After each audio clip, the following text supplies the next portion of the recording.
Hello, and today we're going to be looking at Othello again, and we're going to look at the final section of Act 2, Scene 3, which is really a soliloquy by Iago.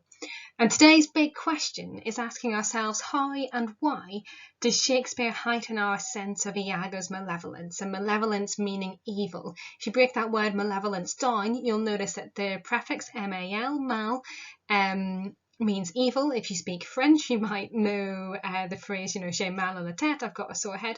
So it's always associated with something bad, and so it means a profound sense of Iago's malignancy in the play.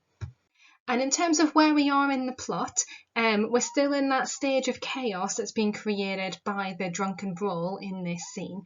And all the other characters have left the stage, and Iago's reflecting at this point in the play about how he's going to darken the situation for people, about how he's going to weave that web of deceit and betrayal even more tightly around his victims. So let's have a look at Iago's soliloquy then. He starts off by saying, and what's he then that says I play the villain? How can anyone call me a villain? I'm not the bad guy here. He says, this advice is free, I give, and honest. The advice that he's talking about there is what he's just advised Cassio to do. Iago has advised Cassio to go to Desdemona and ask for her help to get Othello's favour back and to get his job as lieutenant in the army back. And Iago's saying here that I just give him some advice. I didn't tell him what to do. I didn't, tell him to do something wrong. All I said is, maybe you could ask Desdemona for some help. That's okay, isn't it? We as the audience know that he's going to use that in order to convince Othello that Desdemona and Cassio are having an affair. But what Iago's saying is, I just give him some advice. It doesn't matter, I'm perfectly honest. And then after that he says it's most easy the inclining Desdemona to subdue in any honest suit. And what he means here is it's easier to get Desdemona on board with anything. As long as it's something good and moral, Desdemona will support with this. She's fruitful. She's got all of this sense of purity and goodness and morality associated with her. It's really interesting that Iago recognises the positive qualities in people, and we've seen this in the previous soliloquy where he talked about how noble Othello is. And Iago recognises these qualities and he hates them and he wants to destroy them. And then he goes on to say that his soul, so Othello's soul, and notice that word soul again keeps coming up. So we've had Othello saying, oh, my soul's joy, in terms of his relationship with Desdemona. We've heard Iago use the word soul in quite a different way when he's talking to Rodrigo. And the interpretations of what soul means are quite different for these two characters. For Iago, the soul is something transcendental, it's beautiful, it's eternal. For Iago, the soul is something that can be kind of manipulated, can be controlled, and can be debased. And so he says his soul is so unfettered, it's so tied up, it's so entrapped to her love, that she may make, unmake, do what she list. List here means want. So Iago seems to worry that Desdemona is our captain's captain, that she's in control of Othello. And as a misogynistic character, Iago can't cope with a woman dominating the man in the relationship. He thinks it's got to be the other way around. And he says that she does this even as her appetite, and he's talking about sexual appetite here, she'll play the god with his weak function. So he sees Desdemona as potentially manipulating Othello to get what she wants out of the relationship.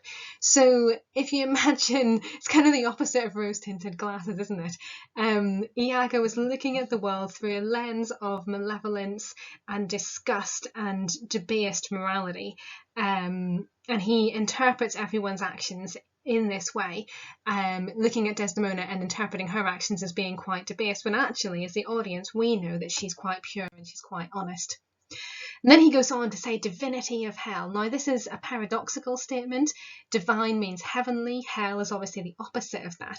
And if you think of the Renaissance audience, many of whom would have been religious or would have had a strong awareness of religion, this would have been quite an appalling statement. Because what he's saying here is basically, I'm celebrating hell, I'm celebrating the devil, I'm in league with the devil, a little bit like Dr. Faustus in Marlowe's play. And then he says, when devils with the blackest sins. So this is interesting because now he's talking about other people being devils, whereas actually Iago is the devil in this, isn't he? So when devils will the blackest sins put on, they do suggest at first with heavenly shows, as I do now. So he says other people who are devils, who are going to do bad things, who are going to sin, pretend that they're heavenly, and that's just what I'm doing. It's interesting that he talks about putting on sins as if it's an item of clothing that you can clothe yourself in, that you can take on and off depending on what you want to wear. And this is Iago's moral understanding. You know, he thinks that morality is kind of, you take it or you leave it. You can use it sometimes if it's useful for you, or if it's not useful, then you get rid of it. And that's something that comes from the idea of Machiavellianism, and this way of manipulating yourself into a situation of power and control. And then later on in this extract, Iago says, I'll pour this pestilence into his ear. So while Desdemona is speaking to Othello about Cassio and saying, you know, you need to employ Cassio again, he's a wonderful person, and you need to give him his job back, Iago is going to poison Othello with this pestilence, with this disease. And even as Desdemona is saying, Cassio's a great person, Iago's going to say, but that means that she's in love with him. That means she's having an affair with him. And if we dig down into this word pestilence, think about the meaning it would have had for the contemporary audience, for the Renaissance audience. There was obviously a huge fear of plague, of Black Death, and of disease spreading at the time. The theatres in London would have been shut down for different periods of time because of the spread of disease. So Shakespeare and his audience would have had a profound awareness of how quickly disease can spread, how deadly disease can be, and how irrevocable it is. You know, if Iago starts spreading this disease, he's not going to be able to take it back. It's going to kind of get a life of its own. And so then he talks about her body's lust. So he's talking about Desdemona again in quite this debased, sexualized way. The end of the speech, he says, I will turn her virtue into pitch. So I'm going to make all of her good qualities, her virtue, into pitch, into darkness. Now, there's an interesting kind of colour dynamic going on in the play. So we've been profoundly reminded a number of times during the play that Othello as a character is black, but actually he's full of light, he's full of nobility and goodness, whereas it's Iago who's been hiding in the dark shadows of the play. And so it'd be interesting to consider the colours black and white as they link in with the idea of morality as well. And then in this final couplet, this final couple of lines, we return to this idea of the web or the mesh that's going to capture everybody. And this is possibly Iago's motivation for his malevolence, that he wants complete control over the situation, and his aim is not just to cause these people's downfall, but to have that enjoyment of having power over all of them as they're all struggling in the net that he's going to make. Okay, so in terms of independent learning, I'd like you to look at the different motifs and images that Iago uses in this scene, or in this soliloquy. And there's quite a lot of them that turn up as motifs all the way through the play.